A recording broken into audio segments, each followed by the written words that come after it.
Welcome everyone, I'm Andrew Duckworth and I'd like to thank you for joining us for our sixth and final instalment from our second podcast series on the COVID-19 pandemic entitled COVID-19, the New Normal and How to Get There. As some nations are just sadly going through the peak of the pandemic, others are trying to determine the best way forward as we move out of lockdown. However, without doubt, the COVID-19 pandemic continues to weigh heavily over all of our health care systems across the world.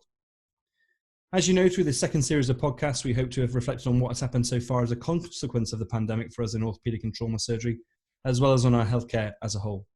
We've heard from a range of colleagues and specialties on how we may try and move forward as we start to consider restarting or increasing our orthopaedic services around the country.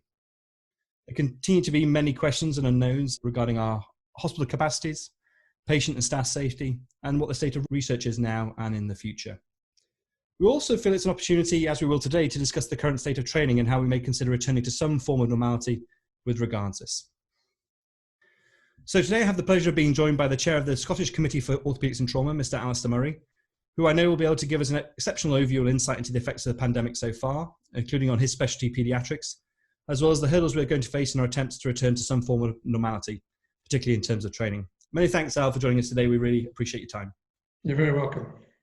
So, Al, if we could start off, a lot's happened over the past couple of months. It's almost 3 months now since our first death from the COVID-19 pandemic in the UK, and a lot continues to develop and change. And as we have for all of our guests so far in this series, I wanted to start off by asking you what's been your experience of the pandemic over the past few months and what insights you can give us in your role as Chair of the SCOT Committee. Okay, well, thanks very much, Andrew, and thank you for inviting me to contribute today. I think we now have a moment to look back over what's been quite an extraordinary 3 months for us all.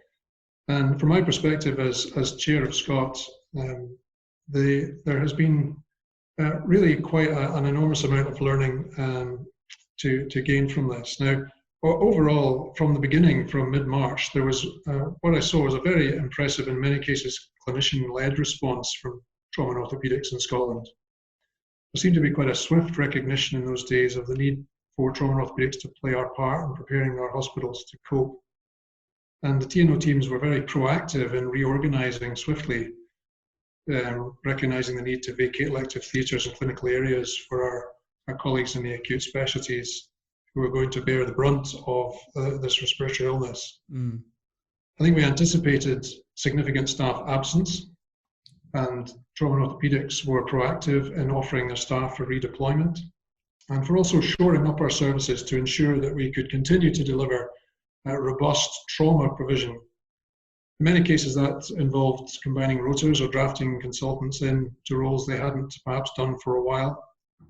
In some cases, there was a centralisation of trauma services, all of which seemed to be met with a tremendous amount of acceptance and support from the trauma ortho community across Scotland. As we now know, we saw a drop of trauma activity in Scotland to around 75% of normal, about the Scottish peak, which occurred over the Easter weekend for COVID. But things have now fairly rapidly returned to near normal levels for trauma, which is putting quite a pressure on our new way of functioning with the limitations we face. Yeah. So I took over as Chair of SCOT, which, as you introduced, is our Scottish Committee for Orthopaedics and Trauma, in early February, which on reflection was quite a time to take over. Indeed. And now seems like quite a long time ago in a different era. Yeah. SCOT exists, I see it as to ensure that trauma and orthopaedics around Scotland works together as much as possible, sharing good practice and offering mutual support. Yeah. And of course, this purpose has never been more relevant than in the last few months. Yeah, absolutely, Al. Al, can I ask you, just in your role as Scott, obviously and we've talked about it before in our podcast, obviously trying to issue guidance to the community. How hard has that been? Because obviously we've said through our podcast, there's the guidance almost everywhere now. Every institution's providing their own guidance. How do you sort of assimilate that together so that it's digestible for our members? Yeah, I think I agree, Andrew. I think there was clearly a very well-intentioned desire for many bodies to produce guidance as we were confronting a completely new situation to us all, and there was very much an overload in the early days of guidance emerging from various areas, often some of it being contradictory, and it was a huge challenge to try and assimilate that for for our colleagues across the country. Yeah. We did, as a group, focus early on our communication, and we tried to ensure that we were sending out regular communications to our membership to assimilate the evidence that we had. Yeah. We also created on our Scott website a depository for where other members were identifying evidence that was relevant, or other resources such as how we were adapting and setting up minor injuries units and what the current evidence for those were. And I would like to think at least that that was found to be helpful. Absolutely. Yeah. We also opened a WhatsApp group for clinical leads and training leads across the country, and that was really quite instructive in the early days. It was very active, and there was an awful lot of mutual sharing of evidence. When you've got 20 plus people spending their time looking for the latest evidence, you rapidly can accumulate a consensus on what is emerging, and I think that, I hope as well, was a useful resource. Yeah. What it also proved to be, I think, was an excellent way of bringing us together more as a team across Scotland. And it was pleasing to see that platform also being used for a bit of mutual support when pressures were building on individuals in some units, inevitably, as we went through some difficult times. Yeah, no, so absolutely. Yeah. It's been genuinely humbling and gratifying to see that level of peer support in Scottish orthopaedics. Yeah, I agree, and I think that's been a common theme we've heard throughout all the podcasts, is the way that everybody has sort of pulled together to try and support each other, and often doing day-to-day jobs. So if we could move on now to sort of your subspecialty of paediatric orthopaedics, which we haven't really considered enough in our podcast series so far. What could you give a summary for our listeners? What has happened in your experience with regards to trauma and elective services for kids since COVID-19? Sure. Well, there are many similarities with what happened in adult orthopaedics, and of course there was an almost complete cessation of elective paediatric orthopedic activity from mid to end of March this year. The certain essential services viewed as essential, such as screening for infant hip dysplasia, clubfoot management, has on the whole continued largely undisturbed through this period, which is pleasing to see. Trauma levels dropped down as they did for adult trauma, and my observation would be that they perhaps as yet have not quite come up in the same way as adult trauma. This time of year is usually when we're at our busiest for paediatric trauma. Sure. With lockdown and school closure, my observation would be that it's not yet returned to normal levels. Right. In terms of, obviously the one thing that was highlighted as we went into lockdown was obviously this concern about non-accidental injury. Has that unfortunately come to light at all, or what's been the experience of the community with regards to that? Well, that is a genuine concern, and there was a bit of correspondence on that early on. Naturally, we're anxious when that interface between us and our patients and their families is interrupted, and we move to times of loss of contact. That concern, I think, has been reported as being a feature. Of course, society's gone through significant convulsions and is under duress, and we know that when families are facing challenges, and unfortunately the observation would be that there has been a slight increase in that, both neglect, which is more common, and non-accidental injury. Right. I think that is a concern for our paediatric orthopedic community and our colleagues in paediatric medicine and social work on how we address that. Because certainly looking ahead, of course, as we are with adult services, we're trying to move to platforms that allow consultation with minimal patient attendance, including video and phone consultation. And that works well in many cases, but it does put that barrier between us and our patients, which is a concern. Yeah. So that the remote sort of clinics have been working in paediatrics, have they? They've been relatively effective. They have, and I mean, my own experience is that it has worked for a select number of patients, and it's created some amusing occasions when parents are chasing their children around the living room with their phone to try and show me their concern. But on the whole, I think it is useful, and I find the video format, I think, does add something that a phone conversation does not. Definitely. But I think one of the things that will come, which is a benefit, is that it will allow us to respond more swiftly on the whole to referrals, and we can phone or video contact our patients really very quickly after receipt of a referral, I think we might be in a better position to allay some of the anxieties and offer a good service. But there'll be an undoubted need for continued face-to-face and a physical examination of many of our patients as we go forward. Of course, of course. And what in terms of the paediatric care or planned activity, what's happened to that? So again, as many people will be familiar, anything deemed non-urgent had to be postponed. Time-dependent surgery such as hip dysplasia and so on has continued. I think one particular group of patients who have been disadvantaged have been our patients with motor disorder and neurological conditions. These children and young adults are particularly vulnerable, of course, to the effects of coronavirus and quite rightly have been shielded. But they have lost their access to physiotherapy and other support services, and we do wonder how things will go with them as we move forward and how we can offer them a service while still protecting them from the effects of coronavirus.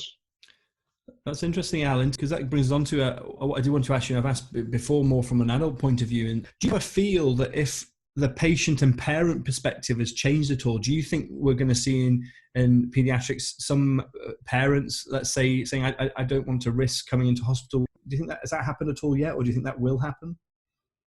Oh, it's already happened. Yeah. As I'm sure you have in your own centre, Andrew, we've been phoning patients to inquire if they're willing to come for any kind of consultation. And many have replied that they don't feel safe enough to do so at the moment. So that will continue. And you can imagine that if your child is very vulnerable, you'll not be willing to risk that. So we'll have to work out ways of offering them some input and minimizing the interaction. Now, one way of doing that would be to consider if clinicians can join a video consultation, perhaps with a physiotherapist with the patient, demonstrating their concerns or carrying out an examination at home. For that type of move, I think maybe what we'll have to look at. It's very difficult though, isn't it? Because again, as we've discussed before, trying to quantify risk in terms of COVID is quite difficult, isn't it? And as you say, there are many patients in paediatrics who have got risk factors and are vulnerable. And it's going to be quite hard, that, isn't it, in terms of being able to actually quantify risk for parents? It's very difficult because, of course, the majority of the data exists in the older age groups, and just how we are able to give accurate information about the risks that their children and young adults would face is very challenging. The papers that have come out so far don't really help us with that. No. The observation would be that those young people who have sadly succumbed to serious effects or died from COVID-19 have been those with significant associated comorbidities and disabilities. Absolutely.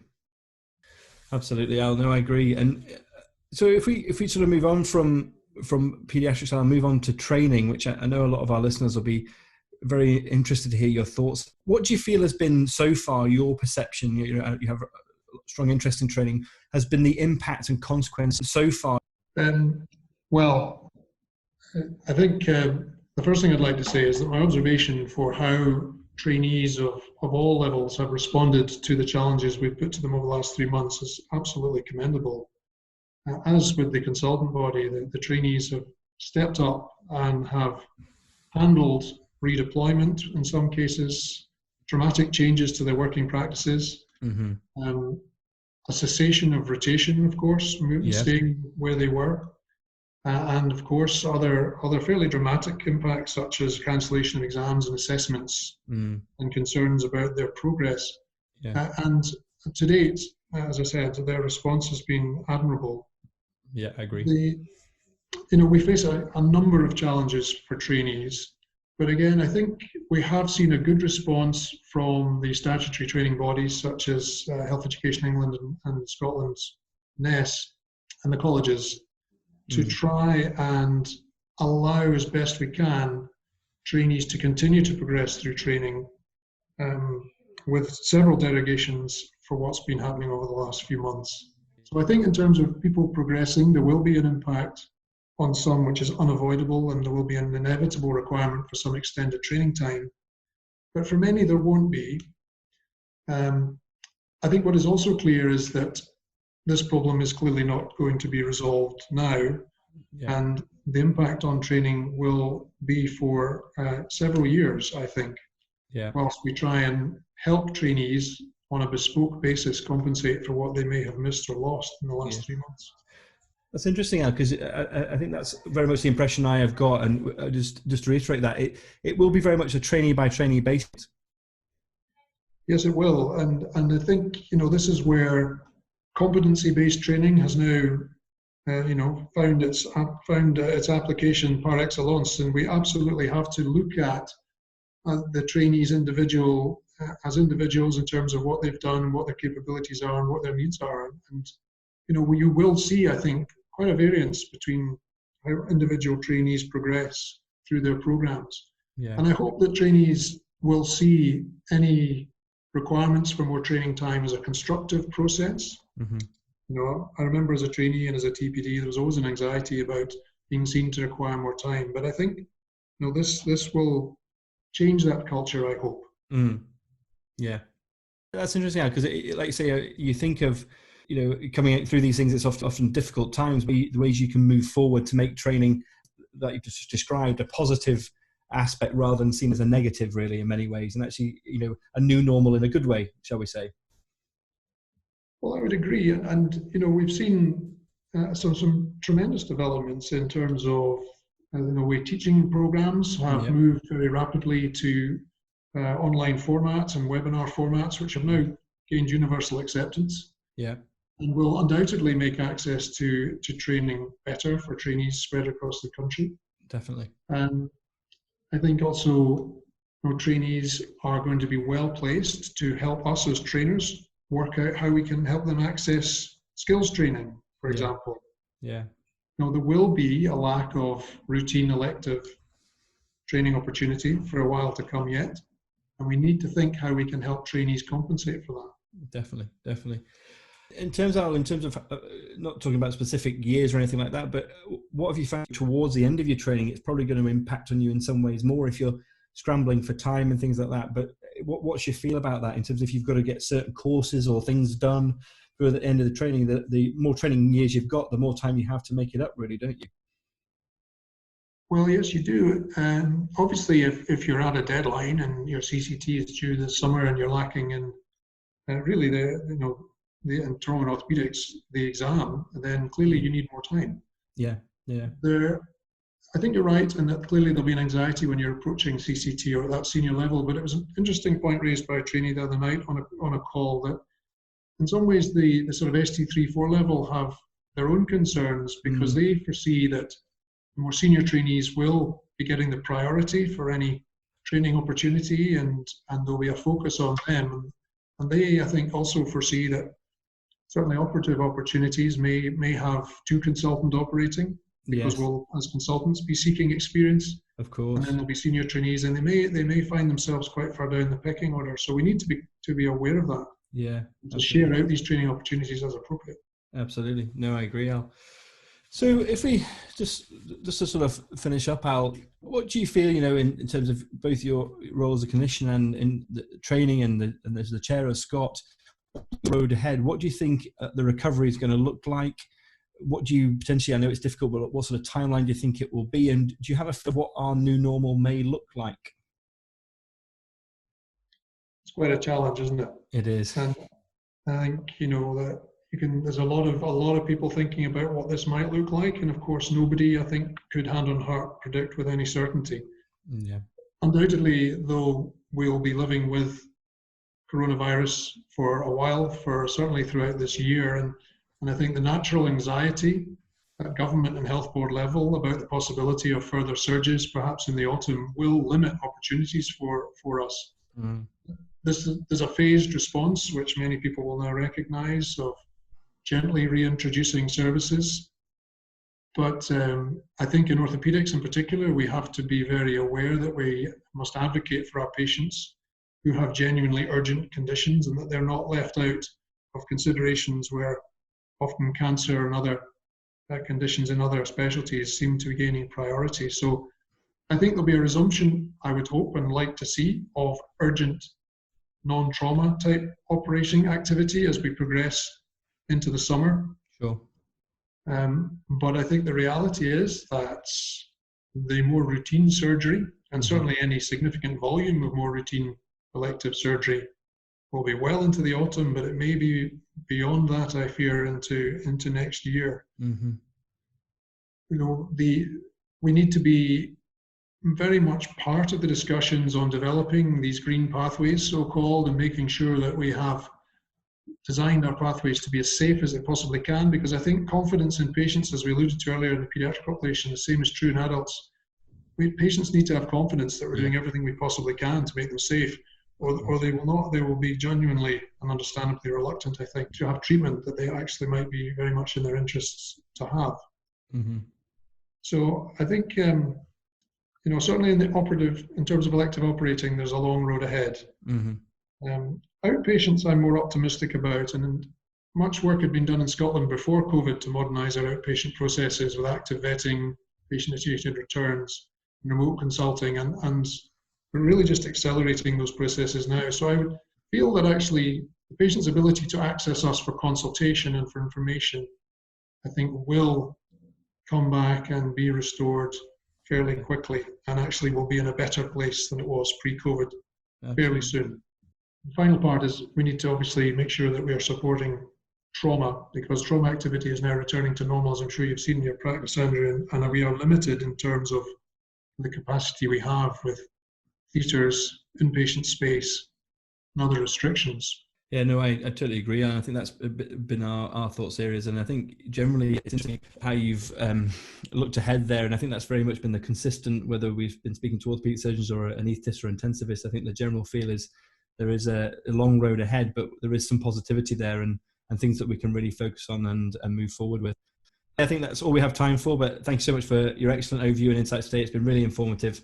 Not at all. Thank you very much for inviting me to speak, and good luck to you in restoring your own services, and I'm looking forward to hearing how you get on. Absolutely, Al. And finally, as ever, we'd like to thank and acknowledge our many colleagues around the UK and across the world for their tireless ongoing efforts in delivery of care to our patients during the pandemic. We at the Journal thank you. Stay safe and well, and thanks for listening.